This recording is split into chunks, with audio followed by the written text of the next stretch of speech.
Hello everyone, अस्सलाम वालेकुम। It's me Ayesha and welcome back to my channel.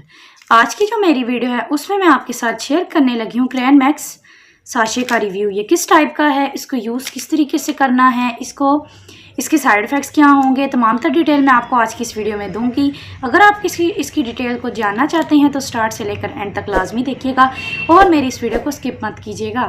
Channel पर नए हैं तो सब्सक्राइब कीजिएगा और बेल आइकन को दबाना मत भूलिएगा। अब पहले तो हम बात करते हैं कि क्रैन मैक्स है क्या है। पहले तो देखा जाए कि क्रैन मैक्स जो है ज़्यादातर इसको यूज़ किया जाता है कि जो कि आपको इन्फेक्शन वगैरह हो जाए उसके लिए जो है बहुत ज़्यादा यूज़फुल रहता है। अब करते हैं जी इसकी बाद यूजेस इसके क्या होते हैं। जो सबसे इसका मेन यूज़ यही है कि अगर आपके इन्फेक्शन हो जाए, ठीक है, अगर आपका यूरिन सही से पास ना हो रहा हो या फिर आपके यूरिन को पास करने में थोड़ा सा दर्द या फिर जलन वगैरह महसूस हो, उसके लिए इसको इस्तेमाल किया जाता है। मतलब ये है कि जो आपके वजाइना में जो फंगल इन्फेक्शन वगैरह हो जाती है उसमें भी अगर आप इसको यूज़ करते हैं तो काफ़ी ज़्यादा ये ठीक रहता है, यूज़फुल रहेगा।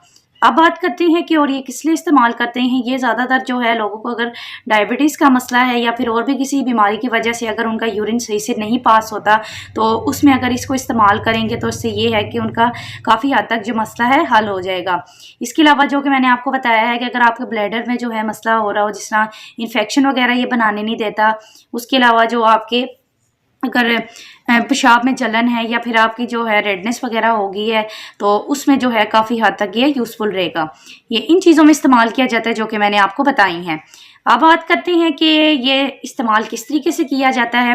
बेसिकली देखा जाए ये एक पाउडर फॉर्म में होता है, ठीक है। पाउडर फॉर्म में एक तकरीबन ये पूरा पाउच आपने जो है लेना होता है। अब इसका लेने का क्या तरीकाकार है, ये क्या है जी, एक प्रॉपर ये एक पाउडर्स है, उसको आपने क्या करना है, एक गिलास पानी में अच्छे तरीके से मिक्स करके आपने क्या करना है, 2 टाइम लेना है। वैसे तो ज़्यादातर जो है ये एक टाइम ही कोशिश करके लें। ये सारी आप जो है डिटेल आपको ज़्यादातर अगर आपका डॉक्टर ज़्यादा बेहतर बता दे तो बेहतर रहेगा, क्योंकि ज़्यादातर ये जो है आप दिन में एक मरतबा ही ले सकते हैं। या फिर ज़्यादा अगर किसी का मसला हो, बहुत ज़्यादा इन्फेक्शन हो, इनका बहुत ज़्यादा अगर यूरिन पास करने में मसला हो, दर्द वगैरह की बहुत ज़्यादा शिकायत हो, तो वो क्या करते हैं फिर इसको 2 भी ले सकते हैं। अब बात करते हैं कि क्या डेली बेसिस पे हम ले सकते हैं। डेली बेसिस पे तो ये नहीं है कि आप जैसे लेना शुरू कर दिया तो आपने क्या करना है 1 माह 2 माह इस्तेमाल करना है, ऐसे हरगिज़ नहीं है। ये सिर्फ 5 से 6 दिन का कोर्स होता है जो कि आपने, अगर आप इसको ले रहे हैं तो आपने क्या करना है कि पूरे 5 दिन इसको इस्तेमाल करना है, ठीक है। उसमें गैप ना दें। इससे ये होता है कि अगर आप इसमें गैप दे देते हैं तो दोबारा से हमारी जो इन्फेक्शन है प्रॉपर तरीके से ख़त्म नहीं होती। इसलिए अगर आप इसको लेना स्टार्ट कर रहे हैं तो आपने क्या करना है, 5 से 6 दिन का पूरा कोर्स करना है। मतलब यह है कि आपने सुबह के टाइम जो अच्छे तरीके से पानी में मिक्स करके आपने पूरा 1 गिलास पानी का पी लेना है, ठीक है। ये इसको जी इस्तेमाल करने का तरीकाकार हो गया। अब बात करते हैं कि इसके साइड इफ़ेक्ट्स क्या होंगे। बात की जाए इसकी अगर साइड इफ़ेक्ट्स की तो इतने कोई ख़ास नज़र नहीं आते, क्योंकि इसमें जितनी भी चीज़ें वगैरह ज़्यादातर नेचुरल वगैरह हैं। लेकिन अगर इसके जो मेन जो साइड इफ़ेक्ट्स जो सामने आते हैं, एक तो अगर आपको अगर किडनी स्टोन का मसला है, मतलब कि अगर आपके किडनी में पथरी वगैरह है तो उस सूरत में आप इसको मत लें। उसके अलावा ये हो सकता है कि आपको लूज़ मोशन वगैरह हो सकते हैं या फिर वॉमिटिंग हो सकती है या फिर एब्डोमिनल पेन हो सकता है। इन चीज़ों की आपको साइड इफ़ेक्ट्स हो सकते हैं। अगर ऐसा वैसा आपको कोई मसला हो रहा है तो आप ऐसा करें ना लें। या फिर आपके हो सकता है कि आपके सर में दर्द वगैरह हो। ये जो है इसके जो है मेन साइड इफ़ेक्ट्स हैं। अब बात करते हैं कि प्रिकॉशंस इसमें क्या क्या हमें करनी चाहिए। बात करें तो ये जो किडनी पेशेंट्स हैं जिनके किडनी स्टोन्स का मसला है वो ये नहीं ले सकते।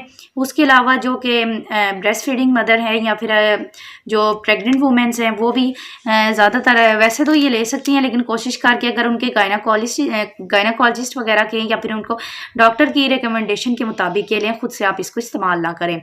और मैंने आपको जिस तरह के बताया है कि किस किस में ज़्यादातर ये गायनाकोलॉजिस्ट भी लेडीज़ को रेकमेंड करती हैं इस वजह से, क्योंकि अगर उनके ज़्यादातर प्रेगनेंसी में जो है मसले आ जाते हैं इन्फेक्शन वगैरह के, तो उसमें भी ज़्यादातर बोला जाता है। लेकिन मैंने वही बताया कि अगर जो भी प्रेग्नेंट वुमेंस वगैरह हैं तो ऐसा करें कि वो डॉक्टर की रिकमेंडेशन के मुताबिक ही लें। और हमेशा कोशिश किया करें, कोई भी अगर दवाई वगैरह है, कोई भी आप चीज़ ले रहे हैं ना, तो कोशिश करें कि आप वो डॉक्टर से पता करें। उसकी वजह यही होती है कि बाज़ लोगों को होता है कि किसी अगर इन चीज़ों से ये भी होता है बाज़ औक़ात उनको ना रिएक्शन भी हो सकता है, क्योंकि बाज़ लोगों को एलर्जी वगैरह भी होती है किसी चीज़ों से। आप डॉक्टर के पास जाएँ, वो ज़्यादा बेहतर आपको बता सकता है कि आप इसको लें या मत लें। बाकी मेरी वीडियो का मकसद था कि मैं आपके साथ इसके यूज़ेस सारे शेयर करूँ। आई होप कि आप सबको पसंद आए होंगे। पसंद आए हों तो लाज़िम मेरे चैनल को सब्सक्राइब कीजिएगा और मेरी वीडियो को लाइक कीजिएगा। मुझे अपनी दुआ में याद रखिएगा। तब तक के लिए खुदा हाफ़िज़।